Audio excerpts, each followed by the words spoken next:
Matric में fail होने पर यकूब साहब ने पहली बार अपने बेटे पर हाथ उठाया और इसे ज़ोरदार थप्पड़ दे मारा। बेटे ने ये थप्पड़ बर्दाश्त ना हुआ और वो घर छोड़कर चला गया। माँ अपने बेटे के गम में हर रोज़ रोती थी तो यकूब साहब यही कहते कि फ़िक्रमंद होने की ज़रूरत नहीं, कमीना वापस आ जाएगा। मगर कई दिनों तक बेटा वापस ना आया। अखबारात में इश्तिहारात दिए और मसाजिद में गुमशुदगी के ऐलानात भी करवाए गए, लेकिन इसका कुछ पता ना चला। जब एक माह गुजर गया तब अब्बा को तशवीश होने लगी तो इसने मुख्तलिफ शहरों में जाकर बेटे को तलाश करना शुरू किया। माँ बेटे की जुदाई में बीमार रहने लगी थी।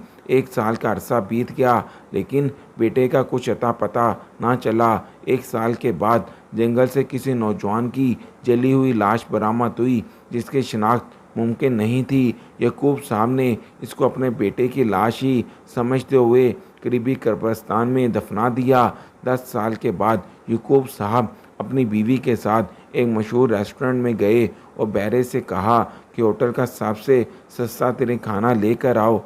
बैरा इस बुज़ुर्ग की बात सुनकर हैरान हुआ और इसने जाके मैनेजर को बताया, हमारे होटल में एक ऐसा बुज़ुर्ग जोड़ा आया है जो सबसे कम कीमत खाना मांग रहा है। मैनेजर ने जैसे ही इस बुज़ुर्ग को देखा तो वो ज़ारों कतार रोने लगा क्योंकि वो इसके वालिदैन आज मैट्रिक के इम्तहान का रिज़ल्ट आना था और रिज़ल्ट मालूम करने की हिम्मत नहीं हो रही थी क्योंकि मैं जानता था कि मेरे पेपर ठीक नहीं हुए थे और मैं इस हकीकत से भी वाकिफ़ था कि मेरे मालूम करने से पहले ही अब्बा जान ने मेरा रिज़ल्ट मालूम कर लिया होगा क्योंकि मुझसे ज़्यादा तो इनको इस रिज़ल्ट का इंतज़ार था। पिछले 2 माह से मेरी माँ की तबीयत ठीक नहीं थी, इनका इलाज भी ठीक से नहीं हो रहा था। अब्बा जान माँ पर पूरा पैसा लगा चुके थे लेकिन इसके बावजूद किसी किस्म की बेहतरी ना आ सकी। मैं तो मैट्रिक में अच्छे नंबर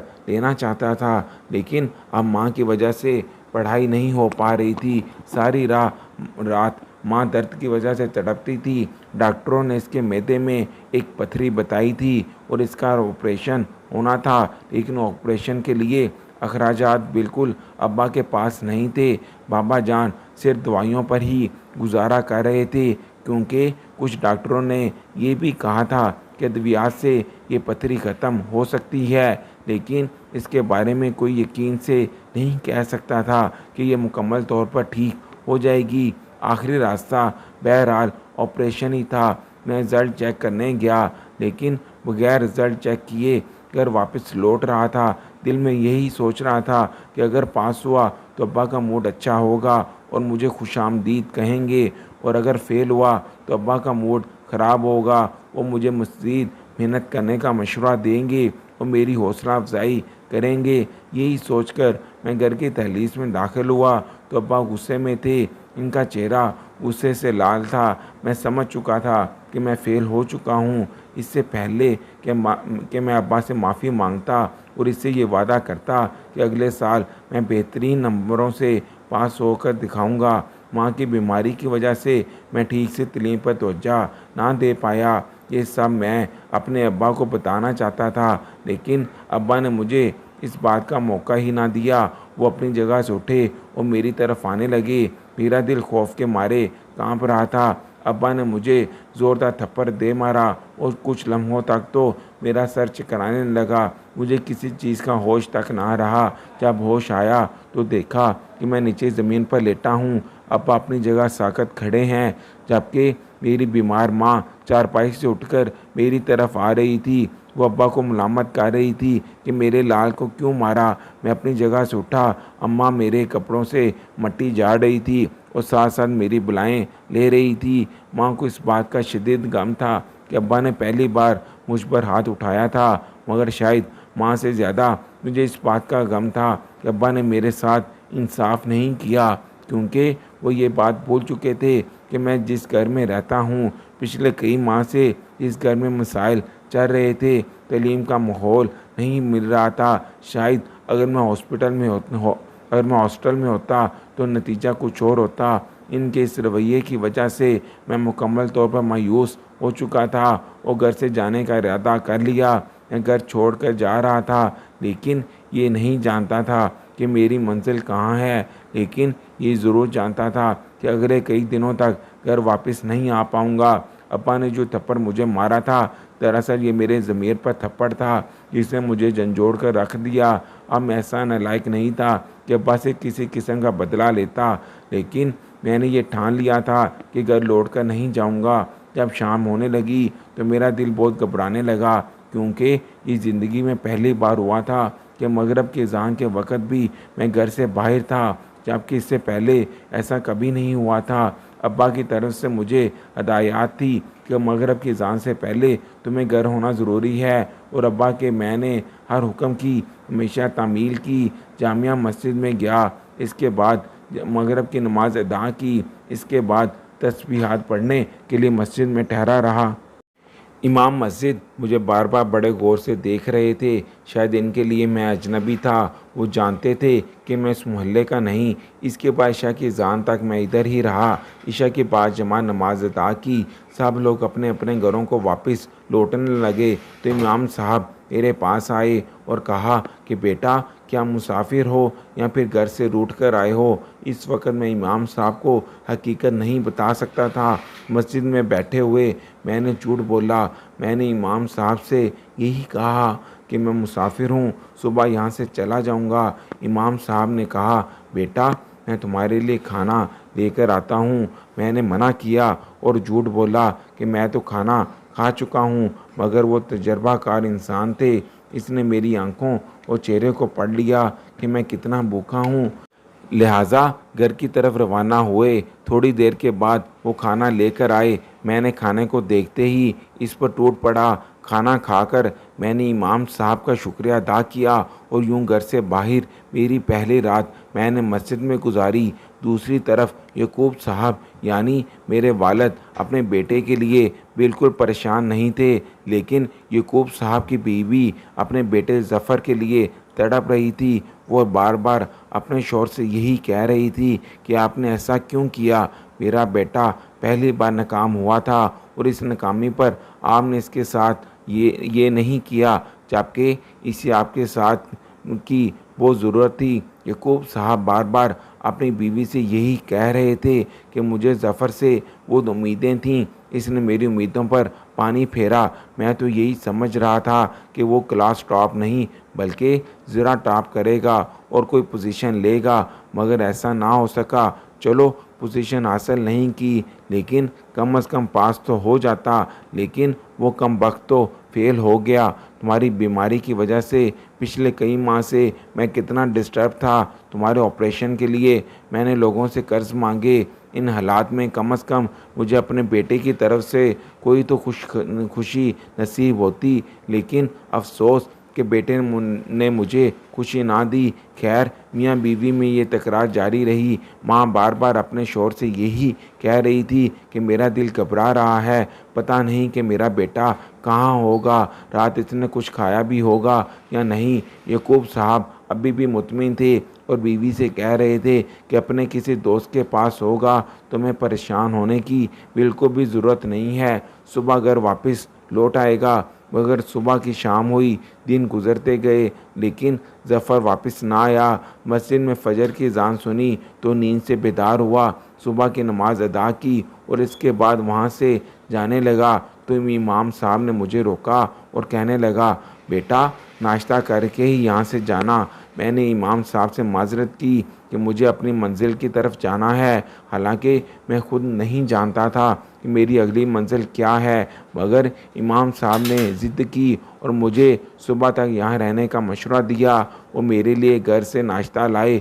मैंने इमाम साहब का शुक्रिया अदा किया और ये भी कहा कि मेरे लिए दुआ कीजिएगा कि मुझे अपनी मंजिल मिल जाए। मेरी कोशिश थी कि कहीं से मुझे कोई छोटी मोटी मुलाजमत या फिर दिहाड़ी मिल जाए ताकि किसी से भीख मांगकर खाना ना खाना पड़े। मज़दूरों के एक अड्डे पर जाकर खड़ा हो गया और इस इंतज़ार में था कि कोई शख्स जिसको मज़दूर की ज़रूरत होगी तो वो मुझे अपने साथ ले जाएगा। सामने ये वर्कशॉप थी और वर्कशॉप का मालिक मुझे मुसलसल देख रहा था। इसके बाद वो मेरे करीब आया और कहा कि ज़रूरतमंद हो। मैंने कहा, जी हाँ, मुझे मजदूरी चाहिए। इसलिए यहाँ खड़ा हूँ। वो कहने लगा कि क्या तुम मेरी वर्कशॉप पर काम करोगे? मैं वर्कशॉप का मालिक हूँ। मैंने इस बात में सर हिला दिया। इसने मेरे मुझे अपनी वर्कशॉप पर रख लिया और कहा कि 2 वक्त की रोटी के अलावा तुम्हें रिहाइश और माहाना 15,000 रुपये मिलेंगे। तुम्हारी ये तनख्वाह होगी। मुझे ये जानकर खुशी हुई, क्योंकि इससे बेहतर ऑप्शन मेरे पास नहीं था। मैं शहर में अजनबी था और अपना शहर छोड़ दिया था ताकि मेरा बाप मुझे तलाश ना कर पाए। मैं नहीं जानता था कि अब्बा जान ने मुझे तलाश करने के लिए क्या किया। इसने तलाश किया भी या नहीं पता नहीं। मुझे तलाश करने के लिए अखबार में इश्तिहारात वगैरह दिए या मसाजिद में लानात करवाए, मगर मुझे इन बातों से कोई फ़र्क नहीं पड़ता था। मैं तो ये भी नहीं जानता था कि मेरी जुदाई के बाद अब्बा जान अपने किए पर पछता रहे थे कि नहीं, लेकिन वाहिद माँ थी जिसके लिए मैं परेशान था। मुझे माँ की याद आ रही थी। मेरे दिल में कभी कभी आता कि भागता हुआ अपनी माँ के पास चला जाऊं, लेकिन फिर अब्बा का ख्याल दिल में आता तो मैं अपने इरादे से बाज रहता। वर्कशॉप पर मुझे 1 महीना गुजर चुका था और मैंने खुद अपने मुंह से तनख्वाह ना मांगी। मालिक यही सोचकर खामोश रहा कि जब मांगेगा तो तनख्वाह दे दूंगा, लेकिन 40 दिन गुजर चुके थे, अभी तक इसने मुझे तनख्वाह ना दी। तब मैंने मालिक से यही कहा कि मालिक, 1 माह से ऊपर टाइम गुजर चुका है, आपने मुझे तनख्वाह नहीं दी। तो वो कहने लगा कि परेशान होने की ज़रूरत नहीं, कुछ वजूहात की बिना पर तुम्हें वक़्त पर तनख्वाह ना दे पाया, लेकिन मैं तुम्हें 2 माह की कटी तनख्वाह पूरे 30,000 रुपये दूंगा। ये मेरे पास अमानत हैं जो मैं तुम्हें दूंगा। मैं नहीं जानता था कि मालिक के दिमाग में क्या चल रहा है। मैं मेहनत से काम करता था, वर्कशॉप पर जितना काम मुझसे हो सका इसका हर हुक्म बजा लाता। पूरे 8 घंटे मजदूरी करता था। वर्कशॉप बंद होने तक मैं दुकान पर ही रहता था। कभी इसे किसी शिकायत का मौका ना दिया, ना ही किसी किस्म की मैंने कोताही की। जब 2 महीने मुकम्मल हुए तब मैंने तनख्वाह का दोबारा मुतालबा किया। इस बार मालिक ने साफ अल्फाज में कहा कि मेरे पास तो कुछ नहीं, तुम्हारी मर्ज़ी है कि अगर मज़ीद मेरे साथ काम करते हो या नहीं, लेकिन 2 वक्त की रोटी और रिहाइश के अलावा मैं तुम्हें कुछ नहीं दे सकता। मैं इस वर्कशॉप के मालिक का इरादा समझ चुका था। वो महज 2 वक्त की रोटी की खातर मुझसे काम लेना चाहता था, जबकि मैं शुरू में इस बात से आगाह नहीं था।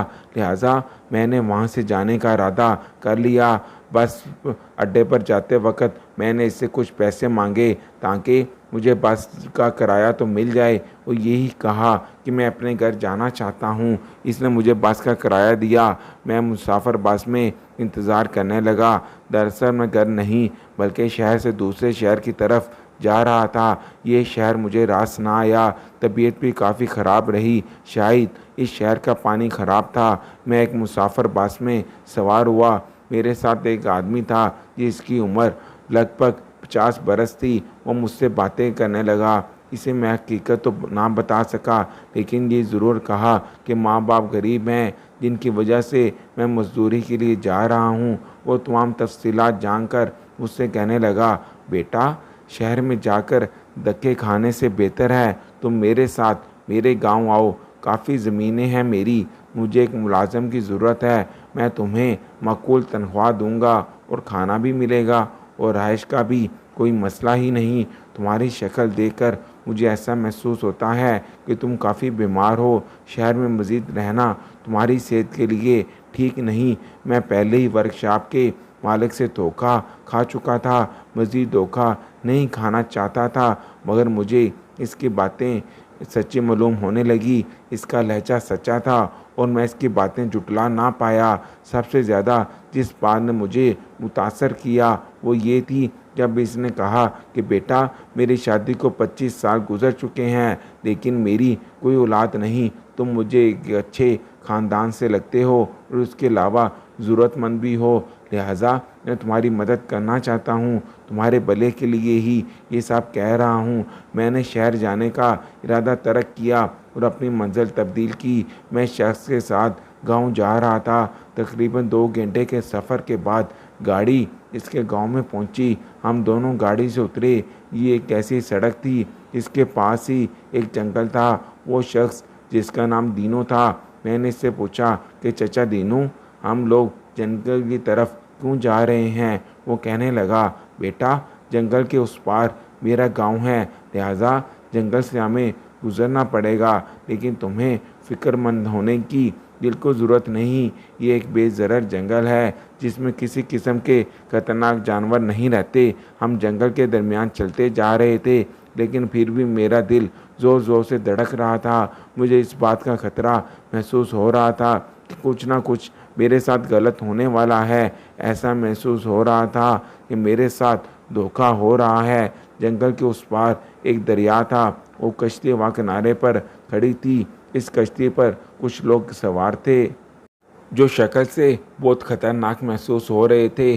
बड़ी बड़ी मूंछें थी और इनके हाथ में असलहा भी था। मेरे पूछने पर चचा ने बताया कि ये गांव के बासी हैं, ये कश्ती में हमारे साथ सफ़र करेंगे। चचा दीनू और मैं इस कश्ती में सवार हुए। दरिया में कश्ती रवां दवां थी और वो लोग भी एक दूसरे को बड़े गौर से देख रहे थे और वो इशारों इशारों में चचा दीनू से कुछ पूछ भी रहे थे। वो चचा दीनू बाकायदा इन इशारों के जवाबात दे रहे थे, मगर ये सब बातें इशारों में हो रही थी और मुझे इन बातों की बिल्कुल भी समझ नहीं आ रही थी। कश्ती से उतर कर चचा दीनू मुझे अपने घर ले गए, लेकिन हैरत की बात ये थी कि वो लोग भी हमारे पीछे पीछे आ रहे थे। रहाइश पर पहुंचने पर मुझे पता चला कि मैं एक बहुत बड़ी मुसीबत में फंस चुका हूँ, क्योंकि ये डाकुओं का गिरोह था जो मुझे अपने साथ ले आया था अपने सरदार के पास। सरदार ने दीनू को शाबाश दी और कहा कि तूने बहुत बड़ा काम किया, एक और आदमी को हमारे गैंग में शामिल किया। सरदार ने मुझे साफ अल्फाज में कहा कि जिस जगह तुम पहुंच चुके हो, यहाँ से आप तुम्हारे पास सिर्फ दो ही रास्ते हैं। एक रास्ता ये है कि दिल से हमारे गैंग में शमूलियत इख्तियार कर लो, दूसरा रास्ता मौत है। अब ये तुम पर है कि तुम किस रास्ते पर चलोगे। तुम एक ज़रूरतमंद दिखाई देते हो, लिहाजा हमारे साथ रहोगे तो तुम अपने ख़ानदान की कफालत भी कर सकोगे और तुम्हारी तकदीर बदल सकती है। मेरे पास कहने के लिए कुछ अल्फाज नहीं थे। मैं जानता था कि मैं एक बहुत बड़ी मुसीबत में फंस चुका हूँ, एक ऐसी कैद जहाँ से इतनी जल्दी तो मुझे रिहाई नहीं मिल सकती। लिहाजा मैंने यही कहा कि मैं दिल से आप लोगों के गैंग में शामिल होता हूँ। उन्होंने मुझे मुबारकबाद पेश की और मैं अपनी गैंग में शामिल हो गया। 1 साल का अरसा बीत चुका था, लेकिन मुझे वहाँ से फ़रार होने का मौका ना मिला, क्योंकि वो लोग मुझ पर कड़ी नज़र रखे हुए थे। 1 साल के अरसे के दौरान कई लोग अपनी रहाइश पर लेकर आए थे, जिनको वो अगवा करके लाए थे और इनके ख़ानदान से तावान वसूल करते थे।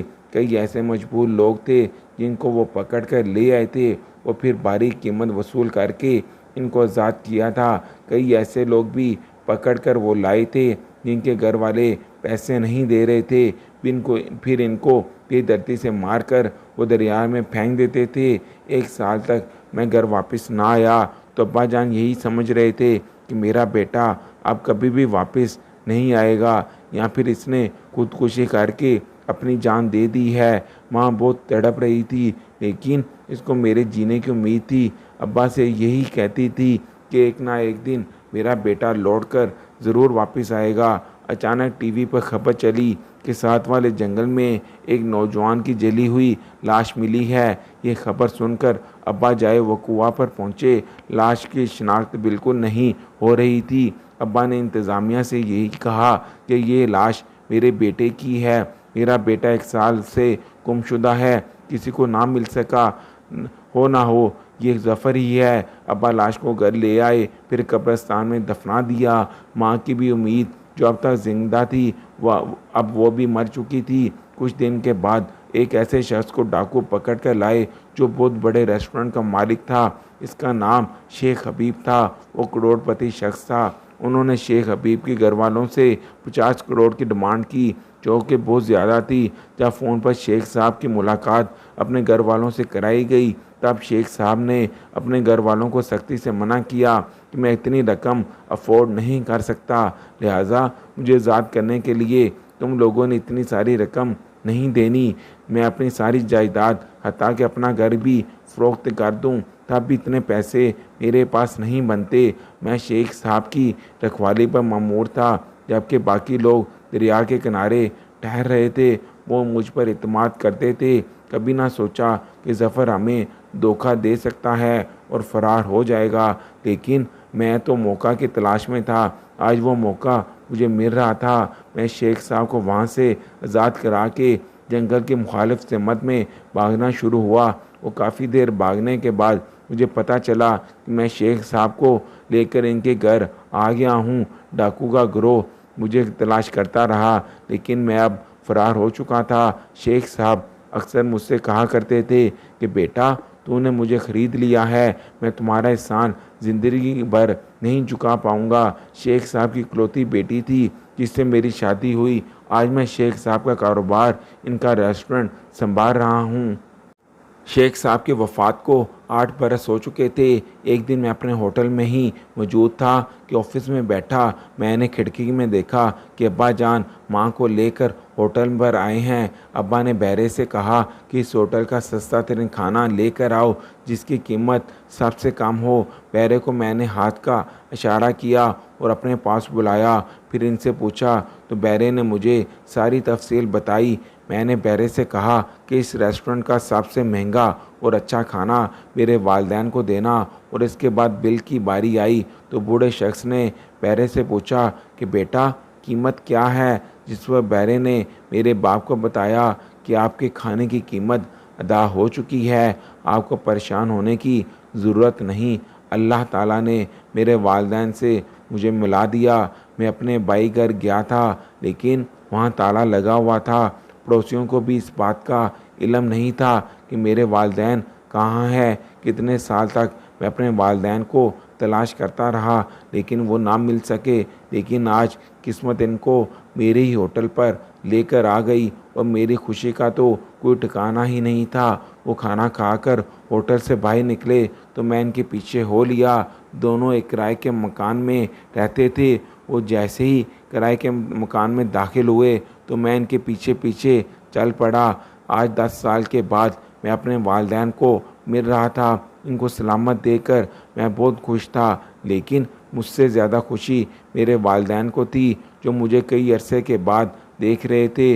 वो मुझे तलाश करते रहे, आखिर का मुर्दा समझकर दफना भी दिया। मेरा बाप बार बार मुझसे माफ़ी मांग रहा था, लेकिन मैं अपने बाप के हाथों को चूम रहा था। इनसे यही कह रहा था कि बाबा, मुझे शर्मिंदा मत करो।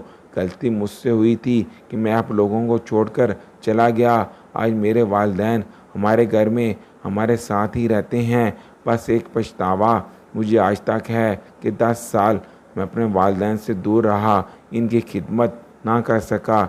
जबकि अब्बा को इस बात का पछतावा था कि मैंने अपने बेटे को समझने की कोशिश क्यों ना की। वो अपने माँ की बीमारी की वजह से परेशान था और फेल हुआ था। मैं अपने बेटे को क्यों ना जान पाया।